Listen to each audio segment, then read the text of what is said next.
The Book of John, chapter 1. In the beginning was the Word, and the Word was with God, and the Word was God. He was with God in the beginning.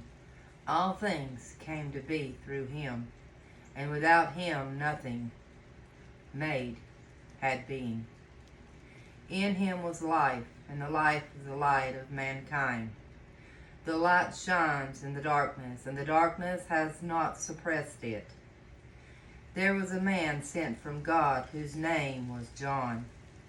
He came to be a testimony, to bear witness concerning the light, so that through him every one might put his trust in God and be faithful to him. He himself was not the light. No, he came to bear witness concerning the light. This was the true light, which gives light to everyone entering the world. He was in the world came to be through him, yet the world did not know him. He came to his own homeland, yet his own people did not receive him. But to as many as did receive him, to those who put their trust in his person and power, he gave the right to become children of God, not because of bloodline, physical impulse, or human intention, but because of God. The Word became a human being and lived with us, and we saw his Shekinah, the Shekinah of the Father's only Son, full of grace and truth.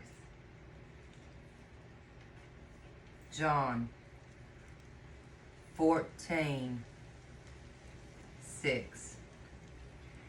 Yeshua said, I am the way, the truth, and the life. No one comes to the Father except through me. Because you have known me, you will also know my Father.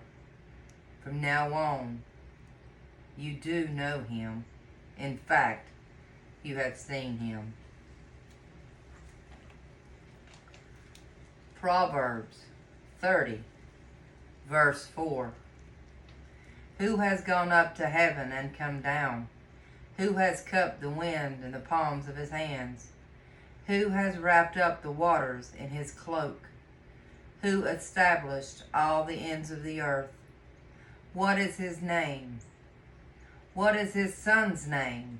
Surely you know.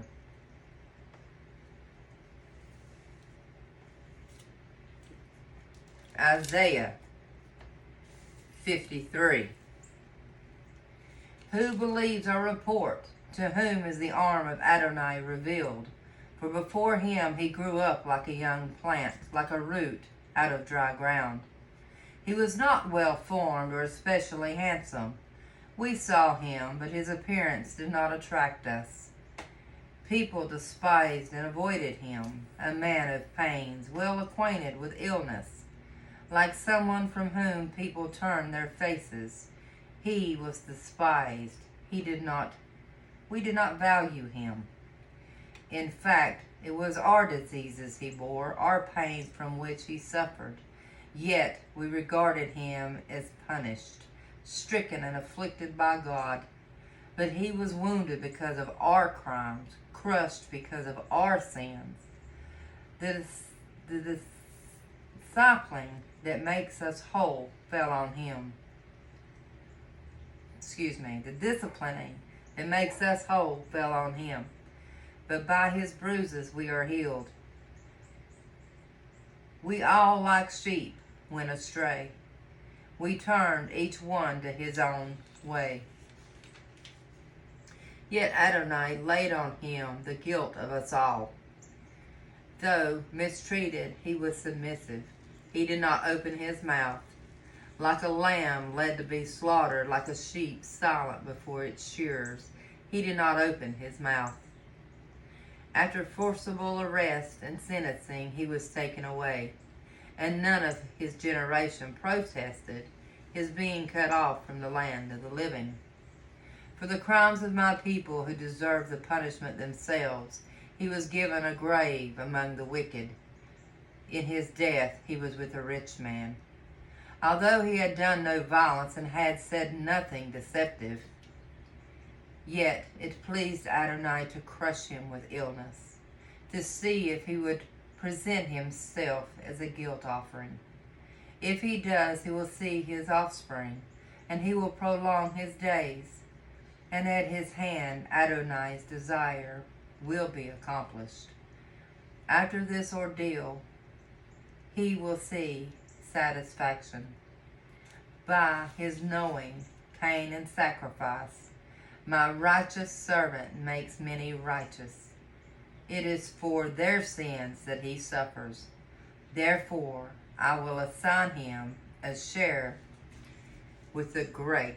He will divide the spoil with the mighty, for having exposed himself to death, and being accounted among the sinners, while actually bearing the sin of many, and interceding for the offenders.